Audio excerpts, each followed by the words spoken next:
لا حول ولا قوة إلا بالله العلي العظيم أعوذ بالله من الشيطان اللعين الرجيم بسم الله الرحمن الرحيم نحمده ونصلي على رسوله الكريم وآله الطيبين الطاهرين اما بعد فقط ناظرین گرامی السلام علیکم ورحمۃ اللہ وبرکاتہ۔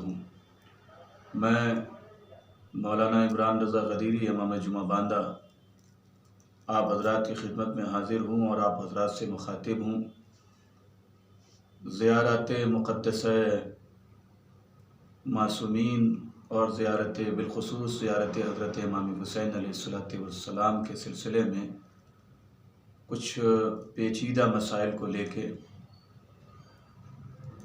تاکہ زیارت پہ جانے سے پہلے یہ مسئلے حل رہیں اور ہم نہایت ہی خلوص کے ساتھ اور عقیدت کے ساتھ زیارت کر سکیں۔ چونکہ ہوتا یہ ہے کہ زائرین گرامی جن پہ اللہ کی ہزارہ رحمت ہو کہ انہیں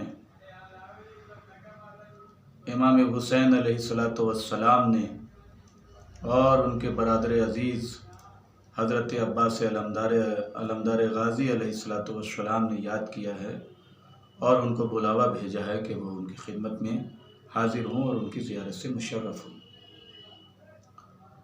لیکن اگر یہ بلاوا آیا ہے تو ہمیں اس بلاوے کا ہر قدم، ہر لمحہ، بلکہ ہر سانس اور ہر لحظے میں اس کا پاس اور لحاظ رکھنا ہوگا اور خیال رکھنا ہوگا۔ ذمہ داریاں کیا ہیں زائرین امام حسین علیہ السلام کی کہ جب وہ کربلا مقدسہ جا رہے ہوں تو عام طور سے کن چیزوں کو دھیان میں رکھا جائے؟ عام طور سے وہ چیزیں جو دھیان میں نہیں رکھی جاتی میں اس کی طرف متوجہ کرانا چاہتا ہوں۔ انشاءاللہ دوسری ویڈیو میں زیارت کے ثواب کو بھی انشاءاللہ عرض کروں گا۔ پہلا مرحلہ یہ کہ جب آپ زیارت کو جا رہے ہوں تو آپ کا مقصد صرف اور صرف زیارت ہونا چاہیے، اور ان زیارات کے درمیان آپ بہتر سے بہتر انداز میں عبادات کو کیسے انجام دے سکتے ہیں، یہ ذہن عالیہ میں خیال ہونا چاہیے ہر زائر گرامی کے۔ میں اکثر دیکھتا ہوں زیارتوں کے درمیان کہ یہ معاملہ بالکل برعکس نظر آتا ہے۔ جب زائر یہاں سے جاتا ہے امام حسین علیہ السلام کی زیارت کے لیے تو ایئرپورٹ سے نکلتے ہوئے اور وہاں کے ایئرپورٹ پہنچتے ہوئے تک تو اس کا نظریہ یہی رہتا ہے کہ میں زیارت امام حسین علیہ السلام کرنے جا رہا ہوں، بقیہ اور کسی چیز سے ہم کو مطلب نہیں ہے۔ لیکن بہت معذرت کے ساتھ میں نے یہ دیکھا ہے کہ حدود کربلا میں یا حدود نجف میں داخل ہوتے ہی ان کا نظریہ بالکل بدل جاتا ہے۔ مجھے ایسا لگتا ہے کہ ان کے نظریے میں بہت ساری تبدیلی آ گئی ہیں۔ اب وہ یہ سوچتے ہیں کہ صاحب ہم زیارت کرنے آئے ہیں، اپنی جگہ پہ ہے، مگر ہوٹل کیسا ہے، ہمارے لیے کمفرٹیبل ہے کہ نہیں ہے، اس ہوٹل میں ہم خوب اچھی طرح آرام سے رہ پا رہے ہیں کہ نہیں رہ پا رہے ہیں۔ اب کھانے کا مسئلہ ہے صاحب کہ ٹور کی طرف سے کھانا کیسا دیا جا رہا ہے، کتنے دن گوشت کھلایا جا رہا ہے، کتنے دن مچھلی کھلائی جا رہی ہے، کتنے دن پنیر کھلائی جا رہی ہے، کیا کیا سہولیات ہیں۔ نتائج یہ ہوتے ہیں عزیزان گرامی اور معزز ناظرین کہ ہم جس مقصد کے لیے جا رہے ہیں اس مقصد سے بہت دور چلے جاتے ہیں۔ اور باقاعدہ میں نے لوگوں کو ٹور کے ذمہ داران سے، زیارت کے جو کاروان ہوتے ہیں ان کے ذمہ داران سے بحث کرتے ہوئے دیکھا ہے کہ صاحب آپ نے یہ کہا تھا کہ ناشتے میں یہ کھلائیں گے لیکن آپ نے یہ نہیں کھلایا، کھانے میں یہ کھلانے کے لیے کہا تھا آپ نے لیکن یہ نہیں کھلایا، صاحب آج ہم کو چائے کیوں نہیں ملی، صاحب آج ہم کو یہ کیوں نہیں ہوا، صاحب آپ ہم کو وہ کیوں نہیں ہوا۔ یقیناً یہ ذمہ داری ہے جو آپ کو لے جا رہا ہے کہ وہ آپ کی ضیافت کا اور آپ کی خدمت کا بہت بہتر سے بہتر انتظام کرے۔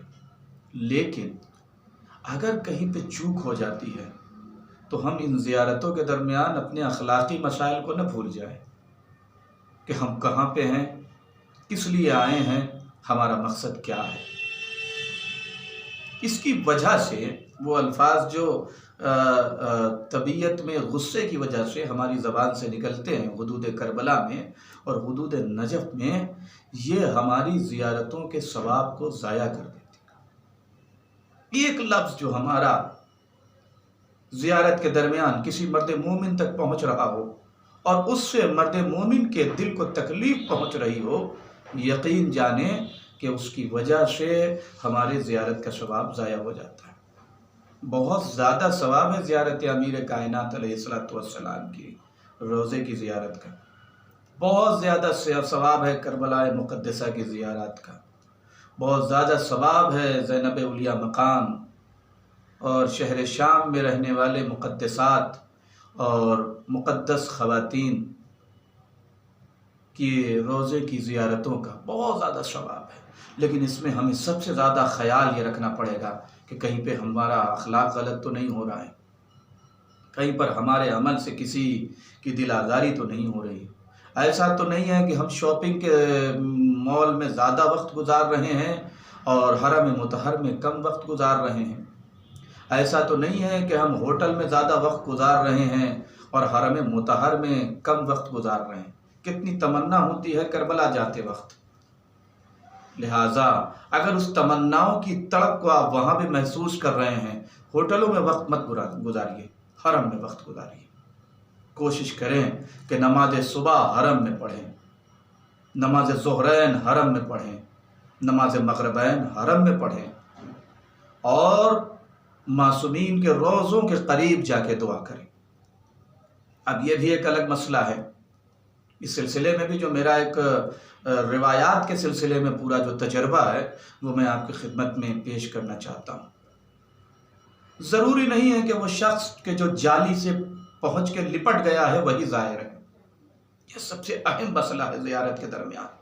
میں نے زیارت کے درمیان باقاعدہ دیکھا ہے کہ بہت سارے علماء جو ہے وہ ذریعے پہ نہیں جاتے، وہ دور دروازے پہ کھڑے ہوئے ہیں اور ٹکٹکی لگی ہوئی ہے روضہ امام حسین پہ، یعنی ذریعے امام حسین پر ٹکٹکی لگائے ہوئے، بالکل جیسے انسان چودھویں کے چاند کو دیکھ رہا ہو اور بالکل ٹکٹکی لگی ہے اور ہونٹ ہل رہے ہیں، یعنی نظر ذریعے امام حسین پہ اور کچھ کہہ رہے ہیں۔ میں نے اس سلسلے میں بہت ساری تحقیقات کی، اساتذہ سے پوچھا، علماء سے پوچھا، تو پتہ چلا کہ اصل میں اس پہ راز یہ ہے کہ زیارت کا ثواب اصل میں زری چھونے والے کے لیے نہیں ہے، اصل میں اس شخص کے لیے ہے جو روضہ امام حسین سے یا مولا امام حسین سے کتنا توسل کر رہا ہے، کتنا جڑ جا رہا ہے، کتنا امام کی طرف اس کا دل اور دماغ اور دھیان ہے۔ ایک شخص ہے کہ جو کربلا مقدسہ پہنچا ہے، زری پہ جانے کے بعد بھی امام حسین علیہ السلام سے نہیں جڑ سکا، تو اس سے بڑا ظاہر وہ شخص ہے کہ جو دروازے پہ کھڑا ہے مگر جڑا ہوا ہے امام حسین سے۔ اور اگر اب دعاؤں کی بات کی جائے تو ہم سمجھ سکتے ہیں کہ اگر وہ کچھ کہہ رہا ہے تو کس کی دعا سنی جائے گی؟ وہ شخص کے جو زری پہ کھڑا ہے، وہ شخص کے جو دروازے پہ کھڑا ہو کے امام حسین سے جڑ چکا ہے، امیر کائنات سے جڑ چکا ہے۔ لہذا کوشش یہ کریں کہ جب بھی ذریعہ کی طرف جائیں، کسی بھی معصوم کے ذریعہ کی طرف، تو اپنی توجہ اس کی طرف رکھیں، اپنے آپ کو پوری طرح اس کی طرف مائل کر دیں تاکہ آپ کا دل اور دماغ وہاں تک پہنچ جائے۔ یقیناً ذریعہ کا چھونا ایک بہت بڑا شرف ہے اور اعزاز ہے۔ یقیناً آدمی پہلی دفعہ گیا ہے تو اس کے دل میں ایک تمنا ہے کہ میں ذریعہ امام حسین پر پہنچوں، لیکن پہنچیے، لیکن جیسے ہی حرم کے پہلے دروازے پہ قدم رکھیے، بلکہ جہاں سے آپ کو گنبد نظر آنے لگے حرم مطہر کا، بس وہیں سے آپ توسل شروع کر دیجئے۔ توسل بمانے یہ کہ کوئی بڑا عمل نہیں ہے، توسل بمانے یہ کہ آپ اگر کچھ نہیں کر سکتے تو ایک تسبیح اپنے ہاتھ پہ رکھیں اور مسلسل صلوات پڑھنا شروع کر دیں، اور جب حرم مطہر کے اندر داخل ہو جائیں تب امام سے کہیں اپنی حاجتوں کے بارے میں، اپنے بیٹے کے سلسلے میں، اپنی بیٹی کے سلسلے میں، اپنے سلسلے میں جو بھی مسئلہ آپ کا ہو، اس یقیناً امام اور یقیناً معصومین آپ کی ان حاجتوں کو قبول فرمائیں گے۔ لہٰذا 3-4 چیزیں جو میری نظر میں بہت اہم ہیں، ہم جب یہاں سے نکلیں تو عہد ہو دل میں کہ صرف اور صرف زیارت امام حسین کرنے کے لیے جا رہے ہیں۔ ہم اس کے دیار میں کھانے کے لیے لڑ جاتے ہیں جناب والا، جو 3 دن کا بھوکا اور پیاسا شہید کر دیا گیا۔ ہم اس کے دیار میں اچھے ہوٹل کے لیے لڑتے ہیں جن کے خیام جلا دیے گئے اور جن کی بیویاں اور جن کی بیٹیاں جلتی ہوئی راکھ پہ بیٹھی رہی ہیں۔ ہم ان کے دیار میں اچھی گاڑیاں اور فیسلٹیز تلاش کرتے ہیں جن کے ہاتھ میں رسیاں باندھ کے ان کو درباروں میں اور بازاروں میں اور راستوں میں پھرایا گیا۔ آپ جب کربلا پہنچے تو امام کی مصیبت نہ بھولیں۔ کبھی اگر کسی مشکل کا سامنا بھی ہو تو ہم یہ کہیں کہ ہم کس کے دیار میں کھڑے ہیں۔ یہ غریب الدیار ابا عبداللہ الحسین علیہ السلام کی سرزمین ہے۔ یہ ابو الفضل عباس کا دربار ہے، یہ امیر کائنات کا دربار ہے، یہ جناب زینب علیہ مقام کا دربار ہے۔